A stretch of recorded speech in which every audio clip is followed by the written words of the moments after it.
गंभीर सूत्र है।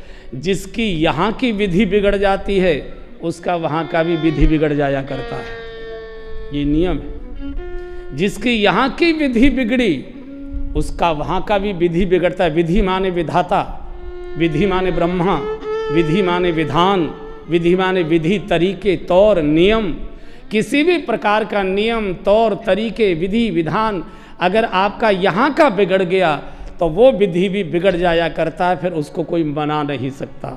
खान पान की विधि बिगड़ी, बोलचाल की विधि बिगड़ी, बैठने उठने की विधि बिगड़ी, रहन सहन की विधि बिगड़ी, हाव भाव की विधि बिगड़ी, चलने फिरने की विधि बिगड़ी, क्रियाकलापों की विधि बिगड़ी। अगर यहाँ की विधि बिगाड़ ली तो वो विधि तो बिगड़ेगा ही, उसे कोई रोक नहीं सकता। और इसलिए हान, लाभ, जीवन, मरण, यश, अपयश, विधिहात, ये अभी तक आपको गलत व्याख्या दी गई है कि हानि, लाभ, जीवन, मरण, यश और अपयश उस विधि के हाथ है। ये बिल्कुल गलत बात है। हानि, लाभ, जीवन, मरण, यश, अपयश, विधिहात। अगर ये विधि ठीक है तुम्हारे हाथ में तो हानि भी ठीक होगी, यश भी मिलेगा, मरण भी बचोगे, बहुत से संकटों से बच जाओगे। वो विधि नहीं है, वो तो चिट्ठी टाइप करके भेजता है। विधि तो यहाँ की ठीक करनी पड़ेगी। ये विधि के हाथ में है। यहाँ बिगाड़ लेते हो और दोष उसको देते हो कि विधि के हाथ में हमारे साथ ऐसा कर रहा है वो। हानि, लाभ, जीवन, मरण, यश, अपयश, विधिहात। और कह दिया जो विद कुशल निवाहे काजू। वशिष्ठ जी भगवान के द्वार पर आए। प्रभु को पता लगा गुरुदेव पधारे हैं। ओहो, सेवक सदन स्वामी आगम, सेवक सदन स्वामी आगम, मंगल मूल अमंगल धम, मंगल मूल अमंगल धम। तदपि पूजित जस बोली सप्रीति, तदपि पूजित जस बोली सप्रीति। पठये काज नाथ अस्मीति, पठये काज नाथ अस्मीति। सेवक सदन स्वामी आगमन, सेवक सदन स्वामी आगमन। भगवान ने कहा आज तो मेरे भाग्य के द्वार खुल गए गुरुदेव। सेवक के द्वार पर स्वामी का आगमन। प्रभु अच्छा तो ये होता कि मुझे आश्रम बुलवा लिया होता। तदपि उचित अस नीति प्रति पठिए ही ना, मुझे बुलाया होता, मैं आता तो ज़्यादा अच्छा। आप आए, बड़ी कृपा हुई, लेकिन अच्छा तो ये होता मुझे बुलाया होता। ये बात भगवान की सुनी वशिष्ठ जी रो पड़े, आंखों से आंसू आ गए। रोते क्यों हैं गुरुदेव? बोले एक बाप के दुर्व्यवहार को याद करके रो रहा हूँ। बेटा कैसा सुशील है और बाप कैसा अहंकारी है। उसने कहा जाओ लड़के के द्वार पर उपदेश करो। बेटा कहता है मुझे बुलाया होता तो मुझे ज्यादा अच्छा लगता। राघव आज की रात बेटा सब प्रकार का संयम करना। राम करो सब संयम आजू, कल तुम युवराज होने जा रहे हो। ब्रह्मचर्य का मनसा वाचा कर्मणा पालन करना, भूमि शयन करना, फलाहार करना, जितना बन सके एक आसन पर बैठकर हरि नाम का स्मरण करना। कल तुम युवराज होने जा रहे हो। वशिष्ठ जी तो चले गए। राम राज संयम से आता है। संयम करो, राम करो सब संयम आजू। भगवान को जब रोते देखा जानकी जी ने पूछा प्रभु आप रो क्यों रहे? बोले ऐसी सूचना मिली है। क्या मिली? बोले रघुवंश की बाकी सब बातें बहुत अच्छी हैं, एक बात अच्छी नहीं लगी, बंधु बिहाय बड़ई अभिषेक। अरे मैं तो चाहता हूं कि मेरे भरत को राज्य मिले, मैं तो वैसे ही बड़ा हूं, मेरी तो वैसे ही घर में सबसे ज़्यादा इज्जत है। मेरा छोटा भैया बड़ा बनेगा, उसके बड़पन को देखूंगा तो मेरा हृदय भरेगा, कितनी खुशी होगी। ये राम राज्य के भवन की भूमिका है। छोटा बड़ा बने, छोटे भाई बड़े बने, छोटे खुशी हों, छोटों का विकास हो। इनको देखकर मैं बाप हूँ, बड़ा भाई इस देश में बाप माना गया है। और बाप अपने बच्चों को हंसता खिलता देखता तो बहुत छाती उसकी भर जाया करती है। ये भारत है, छोटे बड़े बने छोटे। और आज तो छोटे भाई से बंटवारे के लिए बड़ा भाई कोर्ट में जा रहा है। एक आधा कमरा ज्यादा नहीं दिया जा सकता। बाप बन रहे हो और बेटे के साथ ये व्यवहार कर रहे हो। इधर जब जय जयकार हुई तो देवलोकों में विघ्न होने लगा। विघ्न मनावे देव कुचाली। इन बड़े लोगों को किसी के बाजे अच्छे नहीं लगते। ये बड़े लोगों की कमजोरी होती है। अगर हमारे घर का नौकर दिवाली के दिन अपनी झोंपड़ी पर आपसे ज्यादा सुंदर आकर्षक लाइट लगा लेता है, अपने को कैसा लगता है? अपने को कैसा लगता है? अपना नौकर अब तक पैदल आता था लेकिन नया स्कूटर खरीद कर ले आया है, अपने को कैसा लगता है? तो बड़े लोगों की एक कमजोरी होती है। किसी को छोटों की खुशियां नहीं सुहाती। विघ्न की रचना होने लगी, बैठक होने लगी। सरस्वती को कहा देवी जल्दी विघ्न करो। सरस्वती ने माथा पीट लिया, तुमको शर्म नहीं आती? ऊंच निवास नीच कर तूती, ऊंच निवास नीच कर तूती, ऊंच निवास नीच कर तूती, ऊंच निवास नीच कर तूती, देखी न सकई पराई विभूति, देखी न सकई पराई विभूति। अरे तुम ऊंचे आवासों में निवास करते हो और इतनी नीच करतूत। चील और गीद आकाश में उड़ते हो, दृष्टि धरती के सड़े मांस के टुकड़े पर। ये तुम्हारी दुर्दशा। अरे देवी उपदेश का समय नहीं है। अगर राज तिलक हो गया तो रावण की समस्या जैसी की तैसी रहेगी। प्रभु राज्य भोगने नहीं आए, प्रभु तो समाज का कल्याण करने आए हैं। अगर परमार्थ के लिए थोड़ा अपयश भी लेना पड़े तो देवी जाओ। कुछ परमार्थ का उपदेश, कुछ हरि की इच्छा, सरस्वती आ गई। और जैसे अयोध्या में आई है, पूरी अयोध्या में एक साथ अपशकुन हो गए। द्वार तिरछे होने लगे, दीपक बुझने लगे। लोग इतने आनंद में डूबे, अभी किसी को कुछ मालूम नहीं। अब ये सरस्वती ढूंढ रही है किसकी बुद्धि बिगाड़ो। तो सरस्वती ने सोच लिया जिसका जन्म अवध में हुआ हो, जिसने सरयू का जन्म से जलपान किया हो, उसकी तो बुद्धि नहीं बिगाड़ी जा सकती। कोई बाहर का प्राणी मिलना चाहिए। तो ढूंढते ढूंढते मिल गई। नाम मंथरा मंदमती। रामचरितमानस का सबसे ताकतवर प्राणी है मंथरा। रावण से भी ताकतवर प्राणी है मंथरा। मंथरा कुसंग है। ध्यान देना इस प्रसंग पर जरा गंभीरता से। थोड़ी देर हंसी मजाक के छोड़ दीजिए। ये नौकरानी है, ये कुबड़ी है, दासी है। सोचा जा सकता है ये 2 कौड़ी की नौकरानी, ये कुबड़ी, ये लूली लंगड़ी, ये क्या बिगाड़ेगी? ये 2 कौड़ी की नौकरानी ने इतने बड़े साम्राज्य का सत्यानाश कर दिया। महाराज जैसे इतने बड़े धर्मात्मा राजा को मरने के लिए विवश कर दिया। महारानियों को विधवा कर दिया। अयोध्या को अनाथ कर दिया।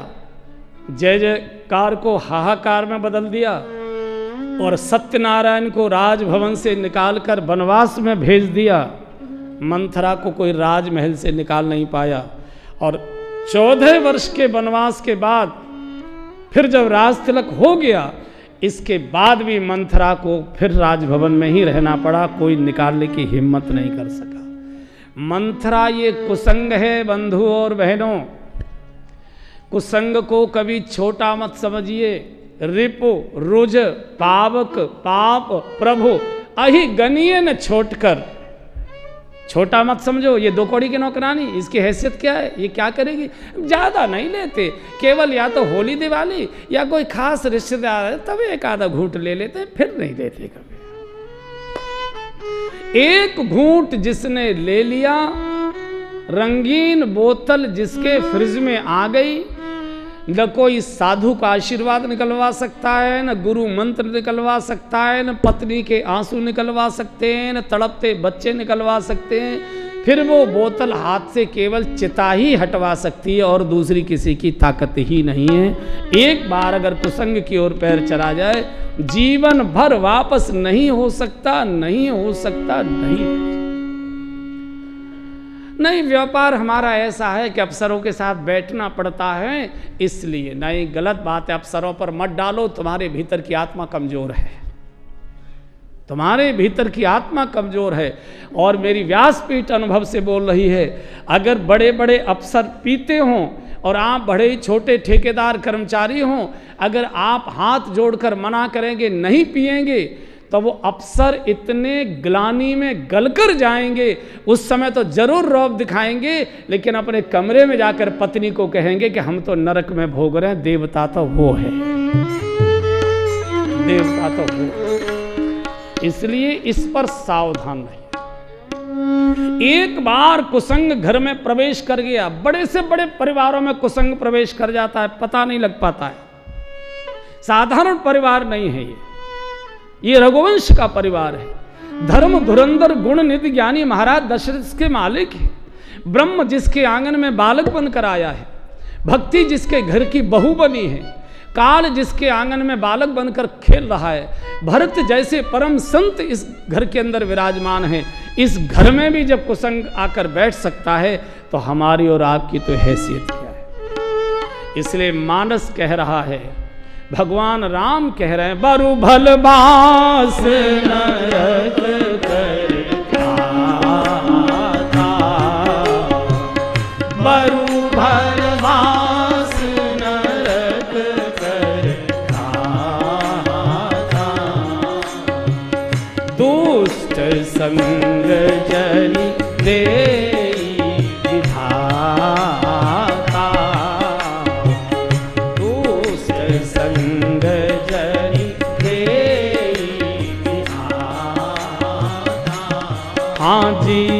दुष्ट संग जनि देई विधाता, दुष्ट संग जनि देई विधाता। भगवान कह रहे हैं, विभीषण रौरव नरक का भोग मिले तो भोग लेना, लेकिन कभी कुसंग मत करना, 7 पीढ़ियां डूब जाएंगी, बच नहीं सकते। एक सज्जन ने हमसे पूछा कि ये कैसे पता लगे कि जो हम करने जा रहे हैं ये कुसंग है, पहले से तो कुछ पता नहीं लगता है, तो ये कैसे पता लगे।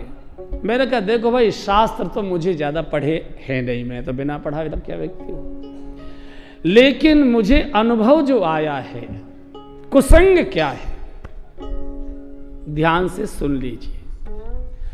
जिस कार्य को करते समय, जिस व्यवहार को करते समय और जिस आचरण को करते समय, ये तीनों समानार्थक शब्द हैं, लेकिन तीनों के अर्थ गूढ़ और गंभीर हैं। जिस कार्य को करते समय, जिस व्यवहार को करते समय और जिस आचरण को करते समय मन के किसी भी कोने में ये बात आने लग जाए कि कोई देखेगा तो क्या कहेगा, कोई सुनेगा तो क्या कहेगा, ये सब कुसंग है, पाप है, अपराध है, अकरणीय है, नहीं करना चाहिए। बड़े से बड़ा रिश्तेदार भी है, प्रणाम करो, पैर छू लो, वापस लौट जाओ, इसके आगे पैर नहीं बढ़ाएंगे, माता पिता की नाक कट जाएगी, कुल को कलंक लग जाएगा, जो है सो है। और कुसंगी कभी सुसंगी का बिगाड़ नहीं सकता है, कुछ नहीं कर सकता, वो गुलाने में भर कर जाए। इसलिए ऐसी अवस्था आती है जब कामुकता हिलोरे मारती है और मन चंचल हो जाता है, जब क्रोध भभकता है तो कुछ होठ फड़फड़ाने लगते हैं, जब पड़ोसी की बातें सुनकर हम भी सुन लेते हैं कि इतना ही पैसा लगाया था और इससे इस सीमा तक लाभ हो गया, कोई बात नहीं है, हर्षचंद का युग नहीं है, जमाने के अनुसार चलना चाहिए। जैसी चले बयार पीठ तैसी कर लीजिए, जैसा मौसम हो वैसे कपड़े पहनने चाहिए।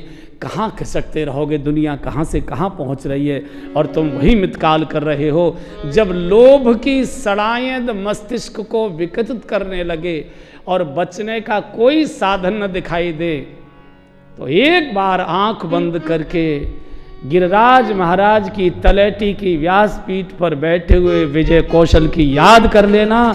एक साधु बोल कर गया, एक साधु बोल कर गया, कुछ मत करो, जिस कुर्सी पर बैठे हो रीढ़ की हड्डी सीधी करो और रोना शुरू कर दो। हे गोविंद हे गोपाल, हे गोविंद हे गोपाल, हे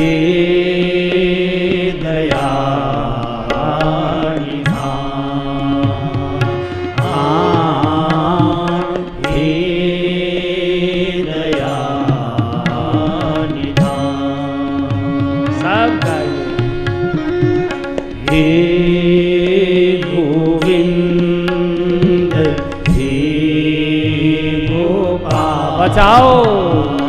हे गोविंद हे गोपाल, हे दया निधान, हे दया निधान, हे गोविंद हे गोपाल, हे गोविंद हे गोपाल, हे गोविंद हे गोपाल, हे गोविंद हे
बैठे हो अपने गुरु को आंखों के सामने खड़ा करो।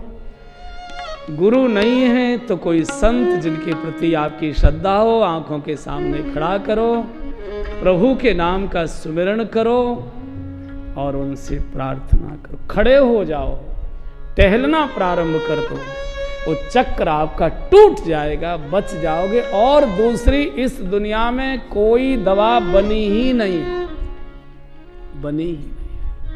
काम, क्रोध, लोभ ये इंद्रियों में नहीं है, ये हमारे मन में है।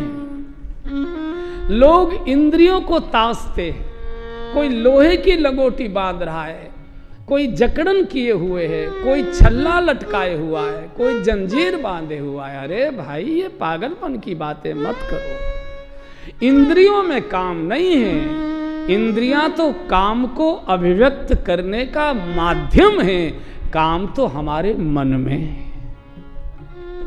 काम मन में आता है और मन से बुद्धि में आता है, और बुद्धि जब समर्पण कर देती है, समर्थन कर देती है, तो फिर गड्ढा दिखाई ही देने लगता है, फिर बच ही नहीं सकता। इसलिए जब काम आंखों में आए तुरंत आंख बंद करो और गुरु को आंखों के सामने खड़ा कर दो, हे गोविंद बच जाओगे।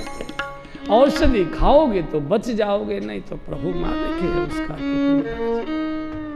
कुसंग प्रवेश कर चुका है, मंथरा की बुद्धि बिगड़ गई।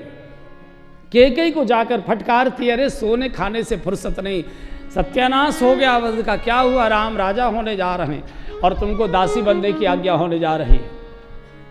पहले तो कैकेयी ने 2 झापड़ मारे। मंथरे खबरदार, एक शब्द आगे बोली। अरे मैंने क्या गलत कह दिया? मैं इतना ही तो कह रही हूं कौशल्या जी बहुत चतुर चालाक है और अपने बेटे को राजतिलक करा लिया। तुम बड़ी भोली भाली हो, किसी को ठगना हो यही शब्द बोलो, तुम बड़े भोले हो। तुम तो बहुत सीधे सर, समझ लो ठगेगा ठगेगा, थोड़ी देर में अपना कोई ना कोई प्रस्ताव रख देगा। तो बोली तू कौशल्या मां को ये बोलती है? मैं गलत नहीं बोल रही। नहीं, खबरदार आगे एक शब्द बोली, नौकरानी की हैसियत में रहना। तो मंथरा ने कहा क्या आपके पास प्रमाण है कि वो कुटिल और चालाक नहीं हो सकती? बोला हाँ मेरे पास प्रमाण है। क्या प्रमाण है? सुन, कौशल्या मां जैसी सीधी सरल मां कोई दुनिया में दूसरी हो नहीं सकती, और तू प्रमाण मांगती है। मैं प्रमाण दे रही हूं। अगर कौशल्या मां चतुर होती, कौशल्या मां चालाक होती, कुटिल होती, तो कौशल्या मां के गर्भ से राम जैसे बेटे का जन्म कभी हो ही नहीं सकता था। राम की जन्मदात्री कभी कुटिल चालाक नहीं हो सकी। सरल सुशील राम महतारी, इतनी सरल कोई दुनिया में। लेकिन कैकेयी ने बस एक भूल की, मंथरा को कंधे से पकड़कर पूछा आखिर ये तेरे मन में बातें आ कैसे रही है? और कुसंग को लकड़ी से भी मत छुओ। बिजली तो कुचालक है, लकड़ी को झटका नहीं मारती, लेकिन कुसंग सुचालक है। लोहे को नहीं छूता कुसंग, लकड़ी को छू लेता है। अरे तू बात क्यों? बोले मैं नहीं बोलूंगी, मुझे जीभ थोड़ा ही कटवानी है। को हो न हमें कहानी, हमको तो लेना देना। अरे बता तो सही, अब जो तू कहेगी सो मैं करूंगी। और तू कहेगी पुत्र त्याग करो, पूत पति त्याग, ये कुसंग है। सुहाग छोड़ने को तैयार है, भरी गोद छोड़ने को तैयार है, कुसंग छोड़ने को तैयार है। मंथरा समझ गई दाव चल गई। बोले रानी तुम ही बनोगी, मैंने ज्योतिषी से पूछा है, राजा भरत बनेंगे।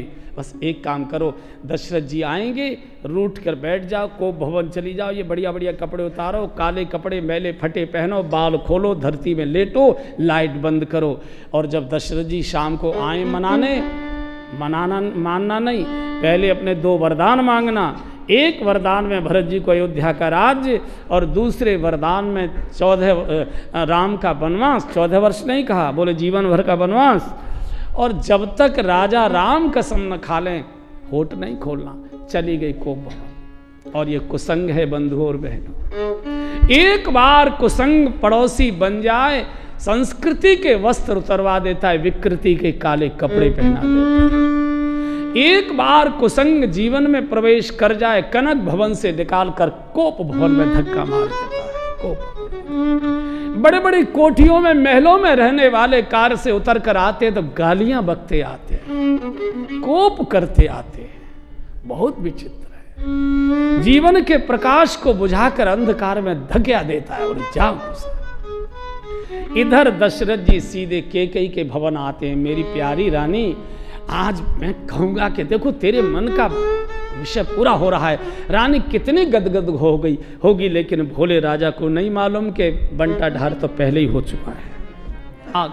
सांझ समय सानंद नृप और गए कैकेयी गे, गवन निठुरता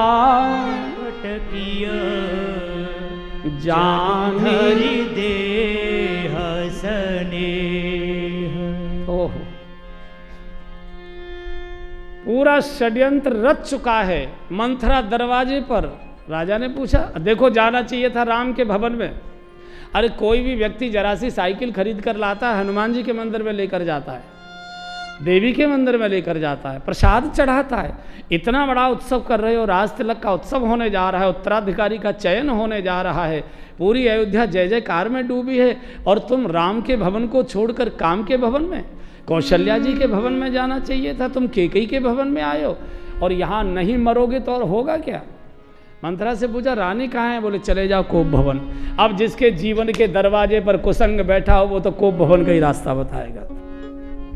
और जैसे ही कोप भवन सुनी सकुचे उराव, कोप भवन सुनी सकुचे उराव, भयवश अगहुड़ परई न पाव, भयवश अगहुड़ परई न पाव, सुरपति बसह बाहुबल जाके, सुरपति बसह बाहुबल जाके, नरपति रहि सकल रुख ताके, नरपति रहि सकल रुख ताके, सो सुनी ऋषि गयउ सुखाई, सो सुनी ऋषि गयउ सुखाई, देखहु काम प्रताप बढ़ाई, देखहु काम प्रताप बढ़ाई। गोस्वामी जी चीख कर कहे अरे दुनिया के लोगों, काम की महिमा तो देखो, आज राम का बाप सूख गया, कोप भवन सुन सकुचेउ राव। इंद्र जिनसे सहायता की मांग करता था, इंद्र के दरबार में जब दशरथ जी जाते थे तो खड़े होकर इंद्र अपने सिंहासन पर आधा स्थान देता था। बड़े बड़े राजा अपने मुकुट दशरथ जी के चरणों में ऐसे रगड़ते थे, और वो राजा जरा सी रानी रूठ गई तो राजा सूख गया। ये काम की महिमा देखो, आज राम के बाप को भी सुखा दिया। डरते डरते जब कोप भवन गए, रानी धरती पर पड़ी थी, भोले राजा जैसे छुआ के ही हे तो रानी रिसान, रानी क्यों रूठ गई हो? एकदम झटका मार दिया। मानो सरोष भुवंग भामिनी विषम भांति ने, जैसे नागिन पर पैर पड़ जाए अंधेरे में, वो जैसे फन मार देती है। फिर छुआ, फिर फन मार दिया। ऐसा लगा दशरथ जी को रानी काम क्रीड़ा चाहती है, काम कौतुक को लेके देखो, अपराध देखो, उत्सव हो रहा है, राजा आज की रात रानी में काम कौतुक देख रहा है। और जब कामुकता बढ़ती है तो मनुष्य अश्लील भाषा, श्रृंगार की भाषा बोलने लगता है, मर्यादा भूल जाता है कि मैं कितनी बड़ी उम्र का हूं, ये भाषा मुझे बोलनी चाहिए कि नहीं, वो भाषा बोले। ओ रानी बार बार कह राव, सुमुखी सुलोचनी पिक बचनी, कारण मोहि सुनाओ, गजगामिनी निज को। गोस्वामी जी ने आंखों में उंगली डाली, राजन ये भाषा आपके मुख से शोभा नहीं देती। आपने मर्यादा पुरुषोत्तम का आह्वान किया है, आपके घर में मर्यादा पुरुषोत्तम भक्ति देवी बहू बनकर बैठी है, ये भाषा इस उम्र में आपके मुख से शोभा नहीं देती। बार बार खुशामद कहे, सुमुखी, हे सुलोचनी, हे मृगनयनी, हे कोकिल बैनी, हे गजगामिनी, ये शोभा देती है? अरे तुम बूढ़े हो चुके हो, तुम्हारा मुकुट तिरछा हो गया, तुम्हारे बाल सफेद हो गए, चार चार जवान बहुएं, चार चार जवान बेटे तुम्हारे घर में बैठे हुए हैं। जवान बेटे को तुमने उपदेश कराया है, बेटा सब प्रकार का मानसिक वाचक संयम करना, ब्रह्मचर्य का पालन करना, फलाहार करना, प्रभु नाम का सुमिरन करना। जवान बेटे को संयम का उपदेश कर रहे हो, और तुम 80-90 वर्ष की बूढ़ी अवस्था में रानी के साथ काम क्रीड़ा में अश्लील भाषा बोल रहे हो, संकोच नहीं लगता? गोस्वामी जी ने चुनौती दे दी, राजन अब आपके मनोरथ पूरे नहीं हो पाएंगे। रानी तब भी नहीं जागी। मैं वो विषय बोलूँगा नहीं, जरा मुझे संकोच लगता है। हमारे मुरारी बापू जी तो कई बड़े प्रेम से सुना दिया करते हैं कि यही भाषा, मान लो कोई 80-85 साल के बूढ़े सज्जन अपनी 75-77 साल की बुढ़िया से, जो बिना बैंत के चलती नहीं, आंखों से दिखाई देता नहीं, मुंह में एक भी दांत नहीं, कुछ भी बोला नहीं जाता, उससे वो बूढ़ा बोला, हे सुमुखी, हे सुलोचनी, हे मृग नयनी, हे कोकिल बैली, हे गज गामिनी। कैसा लगेगा भाई? अच्छा, जिनकी हैं जाके अपने कमरे में बोल के देखना। हर भाषा की एक उम्र होती है, एक समय होता है, कोई अवसर होता है। दूसरे शब्द बोले हैं उन्होंने, कहो के रंग के करो नरेशु, बोल किसका सिर धड़लक कर दूं, किस राजा को रंग कर दूं। अरे ये तो देवी देवताओं के, मनुष्यों की तो बात छोड़ दो, ये तो कीट पतंगे हैं, मैं तो देवताओं को भी मार सकता हूं। गोस्वामी जी ने कहा, राजन अमर्यादित भाषा मत बोल। जिस देश का राजा अपनी जनता को कीड़ा और मकोड़ा समझता हो, उस देश के राज्य में राम राज्य आ ही नहीं सकता है। जनता तो जनार्दन हुआ करती है, और तुम किस राजा को रंक करोगे और किस रंग को राजा करोगे? क्या तुम्हारी ताकत है जो सवेरे रात सभा में बोल कर आए हो, कल को उसी को पूरा करके दिखा दो, हम तुम्हारी ताकत मान जाएंगे। चुनौती दे, नहीं तुम्हारे विरोध पूरा हो सकते, क्योंकि 3 दुर्गुण तुम्हारे यहाँ एक साथ बैठे हैं। काम के प्रतीक दशरथ, क्रोध की प्रतीक कैकई और लोभ की प्रतीक मंथरा। जहाँ काम, क्रोध और लोभ तीनों एक स्थान पर आकर बैठ गए हों, वह राम राज्य का निर्माण तो बहुत बड़ी बात है। वह राम ही रहना पसंद नहीं करते, राम दुर्गुणों में नहीं रहते, राम सद्गुणों में रहते। फिर हाथ लगाया, ओ भामिनी, ओ सुंदरी, भामिनी भय उतोर मन भावा। अरे तेरे मन की बात पूरी हुई है, नगर घर घर नगर आनंद बधावा। ये देखो राम राजा होने जा रहे हैं, और लंबी लंबी सांसें लेने लगे। अच्छा, मैं समझ गया। मुझसे पहले कोई लगता है तुमको सूचना दे गया, और रानियां ऐसे समय में कुछ रूठ मटक करती हैं लेने देने को। अगर तुमको कुछ चाहिए तो बोलो, आज हमसे ज्यादा कोई प्रसन्न नहीं। और जैसे ही कहा कि चाहिए, क्या चाहिए, तो रानी ने करवट बदला। रानी ने करवट बदला, बोले लेते देते तो कुछ हो नहीं, बात वैसे ही करते हैं, कबहू न दे हो न ले, कुछ लिया दिया है, आज तक एक कील नहीं बनवाई, जो मायके से पहन कर आई हूं वो है, तुमने क्या दिया मेरे, देव न। तो दशरथ जी ने कहा कि ओ इतना बड़ा नाटक, अरे बोल क्या चाहिए। कैकेयी बैठ गई, बोले राजन चना चवेना मांगने वाली नहीं हूं, जो मैं मांगूंगी सो दोगे, सच बोलो। और जैसे सच की चुनौती दी, दशरथ जी भी आवेश में आ गए। दशरथ का, रानी किन के सामने बैठी हो, किन से बात करती हो, तुमको मालूम नहीं हम कौन है? रघुकुल रीति सदा चली आई, रघुकुल रीति सदा चली आई, प्राण जाई वर वचन जाई, प्राण जाई वर वचन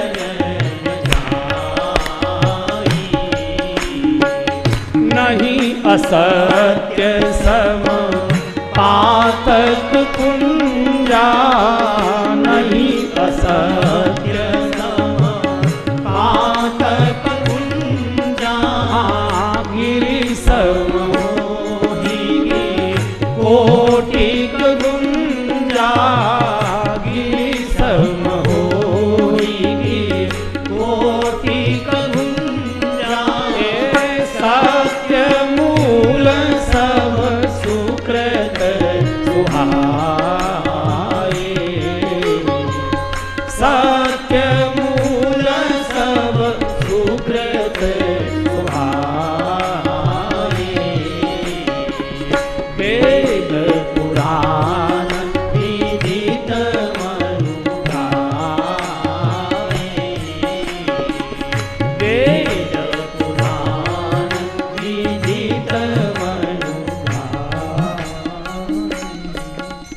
अरे हम रघुवंशी हैं, हमारे प्राण जा सकते हैं, बोला गया वचन और दिया गया वरदान वापस नहीं आता।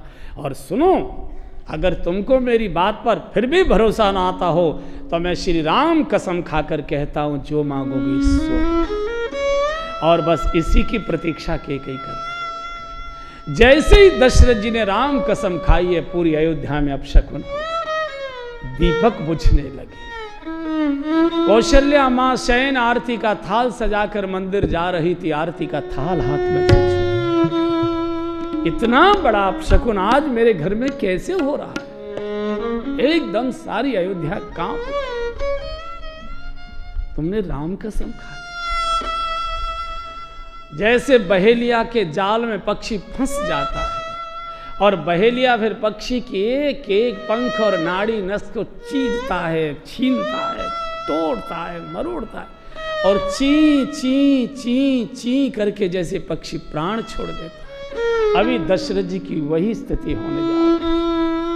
कैकेयी के वाग जाल में महाराज फंस गए और अब जो प्रहार करेगी और दशरथ जी चीखेंगे, प्राणों की भीख मांगेंगे। बड़ा करुणा का प्रसंग है, बड़ा करुणा। आभूषण धारण करने लगे। एक संत कहा करते हैं, इधर कैकेयी आभूषण धारण कर रही हैं और उधर जानकी जी के शरीर से आभूषण उतरते जा रहे हैं। जब तुम धारण करोगी तो उनके तो उतरेंगे। और अब एकदम दशरथ जी के पास गले में हाथ डाल दिया, बहुत प्यार की। देखो, ठगाई प्यार से ही हुआ करती है। किसी को ठगना हो तो पहले प्रेम का व्यवहार बढ़ाइए, तब ठगिए। ऐसे हाथ डाल। और शब्द देखिए क्या बोलती है, सुनहु प्राण प्रिय भावत जी का, सुनहु प्राण लेने वाली है और प्राण प्रिय बोल रही है। सुनहु प्राण प्रिय भावत जी का, सुनहु प्राण प्रिय भावत जी का, देहु एक वर भरत ही टीका, देहु एक वर भरत ही टीका। ऐसे गले में हाथ, एक हाथ से दशरथ जी ने कैकेयी का हाथ पकड़ा, बहुत प्यार की मुद्रा। बोलो बोलो देवी। राजा ने सोचा, ज्यादा हारूर मांगेगी, 2-4 साड़ी मांगेगी, और क्या मांगेगी? माताओं की 2 ही चीजें रहती है, या तो बढ़िया हीरे की जड़ी नथ ले आओ, या तो 2 साड़ी अच्छी सी ले आओ। और क्या चाहिए उनको? उनको तो मालूम नहीं था कि प्राण हरण करने का ये तो वरदान आ रहा है। एक वरदान मुझे, अयोध्या का राज्य मेरे भरत को। दशरथ जी की आंख बंद है, बोले चलो भरत और राम में तो कोई अंतर नहीं, अब दूसरा वरदान मांगो। लेकिन कैकेयी की भी छाती फटने लगे। राम जैसा बालक 14 साल को वन में जाएगा, ये मां सहन नहीं कर पा रही, लेकिन भेजना है तो कहीं मैं ये बोल न पाऊं, तो पहले धैर्य धारण करने के लिए एक चौपाई बीच में बोली, मांगहूं दूसर वर कर जोरी, मांगहूं दूसर वर कर जोरी, पूरवहु नाथ मनोरथ मोरी, पूरवहु नाथ मनोरथ। क्या मांगना है? तापस वेश विशेष उदासी, तापस वेश विशेष उदासी, 14 बरस राम वनवासी, 14 बरस राम वनवासी। मेरा दूसरा वरदान। बोलो रानी। बोले राम का उदासी व्रत में, तपस्वी वेश में 14 वर्ष का वनवास। राजा को चक्कर आ गया, आंख बंद हो गई, छाती धड़धड़ाने लगी, चक्कर आ गया। क्या हो गया? मौन हो गए राजा। रानी ने हिलाया, सुना कि नहीं सुना? बोले रानी मैं सुन नहीं पाया, मेरा ध्यान दूसरी जगह चला गया था। सुन लिया है। सुन पूरा लिया है, लेकिन कहीं छाती फट न जाए, हृदय टुकड़े न हो जाएं, इसलिए धैर्य धारण किया। दोबारा बोलो, मेरा ध्यान कहीं और जगह चला गया था। क्या बोला आपने? बोले पहला वरदान भरत को अयोध्या का राज्य और दूसरा वरदान राम जी का 14 वर्ष का वनवास। इतना बोलना था। दशरथ जी की कोई संगमरमर की मूर्ति राजभवन में रख दी हो, ऐसे जड़वत हो गए। रानी का हाथ से हाथ छूट गया, आंखें बंद, लंबी लंबी श्वासें, चक्कर आने लगा, विचित्र अवस्था हो गई। रानी ने कंधा पकड़ कर हिलाया, राजन क्या बात है? मैंने कुछ गलत मांग लिया? क्या मैं आपकी रानी नहीं हूँ? आपकी पत्नी नहीं हूँ? क्या मैं विवाह कर नहीं आई? क्या मुझे मार्केट से बाजार से खरीद कर लाए थे? क्या भरत आपका बेटा नहीं है? मैंने राम के राज तिलक की सूचना लेकर आए थे तो आप नाच रहे थे, और मैंने भरत का राज्य मांग लिया तो आप ये दशा में आ गए। मुख से कह दो राजन, भरत मेरा बेटा नहीं है। एकदम दशरथ जी ने रानी के दोनों मुंह ऐसे हाथों से मुंह पकड़ लिया। नहीं रानी, ये पाप के शब्द बोलेगी तुझे अपराध लगेगा। भरत और राम बोले राम कठिन कार्य छाती, बोले राम कठिन कार्य छाती, वाणी सविनय तासु वाणी सविनय तासु सुहाती, मोरे भरत राम दुई आँखी, मोरे रानी मुझे अंधा मत करो, मेरी तो दोनों आंखें राम और भरत की। सत्य कहूं करी शंकर सागी, सत्य कहूं करी शंकर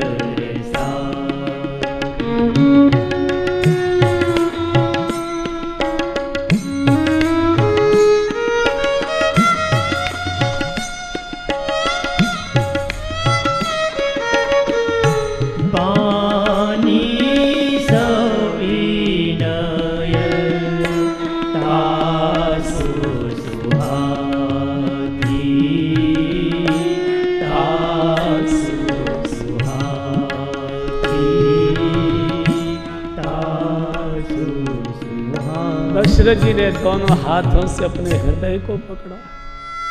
बोले राव कठिन कर छाती। रानी, राम और भरत तो दोनों मेरी आंखें, मैं भगवान शिव की साक्षी करके बोलता हूँ, मुझे अंधा मत करो। अरे मेरा राम तो पहले ही चाहता था भरत अयोध्या का राजा बने, उसकी तो बिल्कुल इच्छा नहीं थी। पहले वरदान में मुझे कोई आपत्ति नहीं, तो दूसरा वरदान क्या हंसी करती हो, क्या मजाक कर रही हो? तुमको मालूम नहीं है कि मेरे प्राण तो राम के साथ अटके हैं, राम के विरह में मेरे प्राण जाएंगे।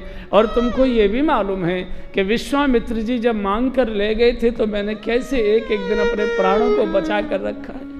क्या मुझसे कोई इतना बड़ा अपराध हो गया है जो आज मुझे प्राण दंड दिया जा रहा है? क्या मुझे अब तुम जीवित रखना नहीं चाहती हो? क्या मेरे राम से कोई अपराध हो गया है? अरे बैरेऊ राम बड़ाई करेंगे, मेरे तो जो जानी दुश्मन है वो भी मेरे बालक की प्रशंसा करते हैं। मेरा राम तो कभी अपराध करता नहीं। अगर मेरे भोले बालक से कोई भूल हो गई हो, माँ का अपराध कर दिया हो, बाप माफी मांगता है।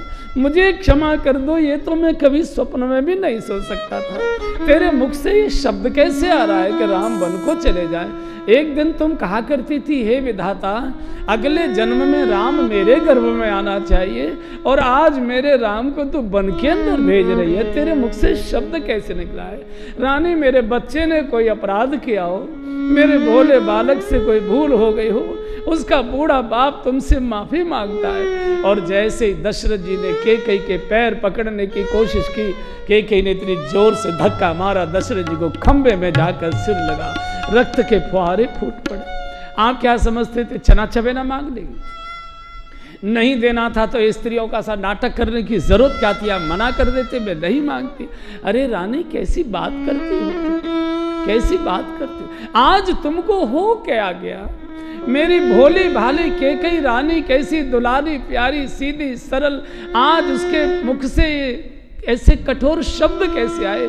जिसके गर्भ से साधु पैदा हुआ है, संत का जिसके गर्भ से जन्म हुआ है, वो इतनी कठोर नहीं हो सकती विधाता। आज मेरे महल में ऐसा कौन आ गया जिसने मेरी रानी की बुद्धि बिगाड़ी है? कौन मेरे महल में प्रवेश कर गया? रानी, ये गरीब दशरथ तुमसे अपने प्राणों की भीख मांगता है। अरे तात के लिए गौ हत्या मत कर, मैं तेरी काली गाय हूँ, मुझे अपनी गाय समझकर मुझे मेरे प्राण भीख में दे दो। और जैसे ही दशरथ जी ने अपना उत्तरी उतार कर कैकेयी के कदमों में बिछाया है और सिर झुकाकर कहा, मुझे मेरे प्राण भीख में दे दो, मैं तेरी श्यामा गाय हूँ, अपनी काली गाय की हत्या मत करके गई अपने हाथ से। इतना कहना था, फिर धक्का मारा, दीवार में जाकर लगे हैं पूर्छित होकर के। कैकेयी ने चीख कर कह दिया, होत प्रात मन वेश धर, जो न राम बन जाए, मोर मरण राउर अजस, नृप समझे मन माय। आप कान खोल कर सुन लो, निर्णय अब आपका है। और जब दशरथ जी को ये निश्चित हो गया कि कैकेयी अपने वरदान पर अडिग है, टलेगी नहीं, उसी समय चीख पड़े, ओ बैरिन, ओ पाप